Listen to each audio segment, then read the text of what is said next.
Pe 15 februarie, FCSB Lazio, prima manșă din 16.000 Europa League. Ne-am întors așadar în direct puține minute până la începutul acestui joc. Un joc cu italienii.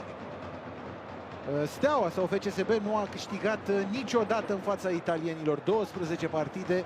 Într-una singură a marcat și a marcat atunci. Au fost 3 goluri până în minutul 16.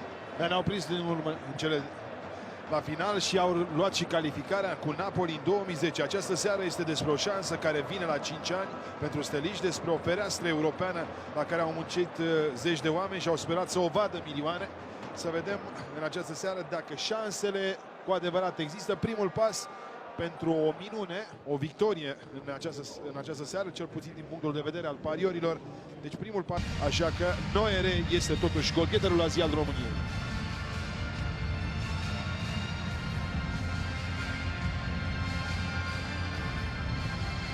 Momentul de concentrare oferit de fratele lui Lukaku de la Manchester United, Jordan.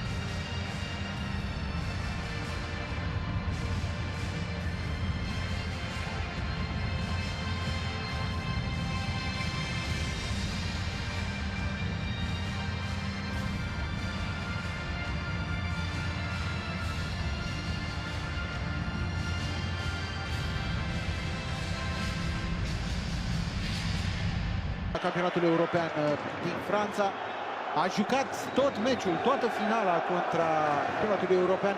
Jordan Lukaku a fost pe teren în sfertul de finală. Belgia, țara Galilor, pierdut de belgieni cu scorul de 3-1 pentru FCSB. În această seară sunt în teren Vlad în poartă, apoi Benzar, Găman, Planic, Junior Moraes în fața fundașilor, Nedelcu și Pintili. Apoi Man revine, iată, ca titular, golgheterul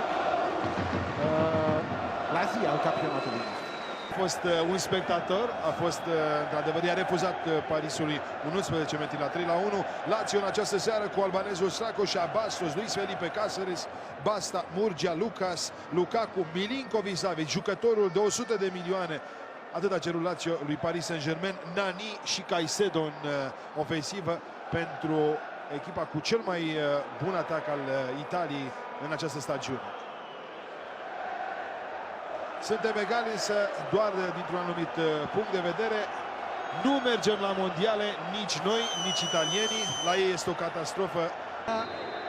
Ce jucători reușea Lazio acea vreme să transfere. A început meciul cu Jordan Lukaku, belgianul îl găsește pe offside. Imediat neamțul a ridicat fanionul de la margine în momentul în care s-a desprins Caicedo. În care Man în fața lui Lukaku, a venit Romario, Benzar pentru Noere, francezul nu. Ca să fie o confirmare, ca să plece, să prindă marele transfer. Iată-l pe Stracoșa și moment în care suporterii vor mai mult. Și AS Roma. A fost lovitură liberă pentru FCSB, da? A fost faultat Junior Moraes. A venit bine brazilianul. Într-o poziție de asta marcată Nase. Nu, uite ce centrare bună! Ocazie, prima ocazie de gol a acestei partide. Este lovitură de colț. Caicedo, ecuadorianul bun. Vlad, atent. De la Genk, ce pasă, trimite, balon trimis înapoi. Bravo Vlad! Portar de handbal, Vlad are prima intervenție a serii, minutul 23.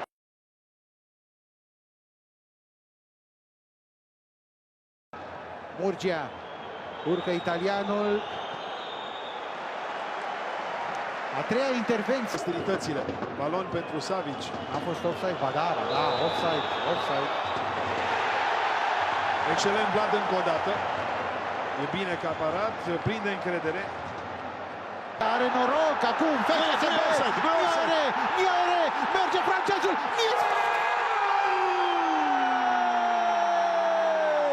Gol!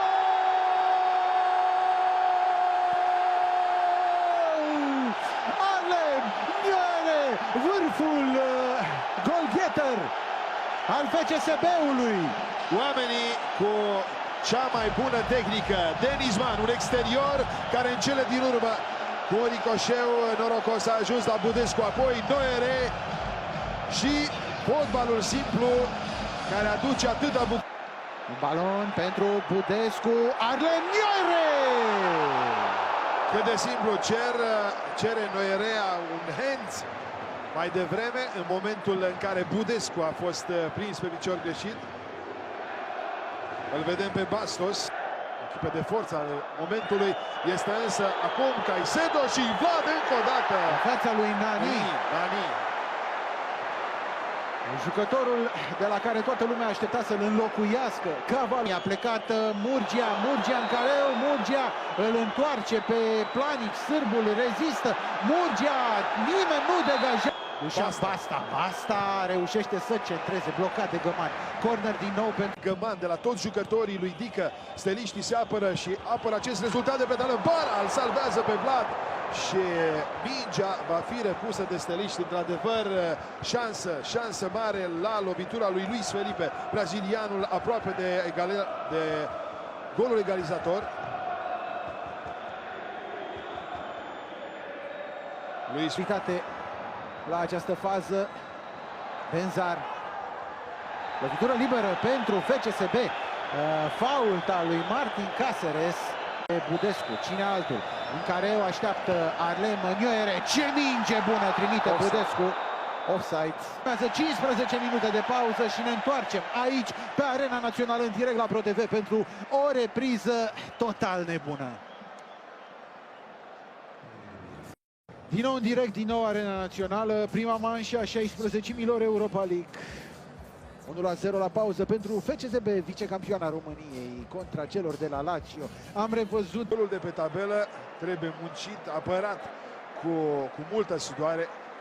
Am văzut o Lazio periculoasă, lor care izbutesc să facă ambele faze și să își folosească tehnica pentru...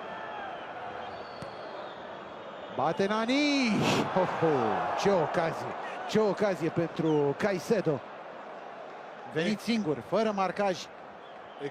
Pentru Budescu este contraatacul pe care îl așteaptă Stelichi Budescu. Pentru vicecampioana României, lovitură liberă, execută Budescu, bună mingea lui Budescu, lui Lukaku, are cartonaj galben, Lukaku, asistentul. Caicedo, care n-a fost, să spunem, iată însă că avem această repliere cu Felipe Anderson de la Milinković-Savić, el se duce Anderson și este 1-0 în continuare pentru că Vlad a închis bine. Dar brazilianul e o forță a naturii, pur și simplu s-a desprins, a plutit în fața. Simone n-ar fi ratat. N-a fost un atacant la fel de liniștit a oaspeților. Basta în careu, rămâne sârbul Basta. Pericolul nu a trecut. Arlen pentru Budescu, careu, Budescu!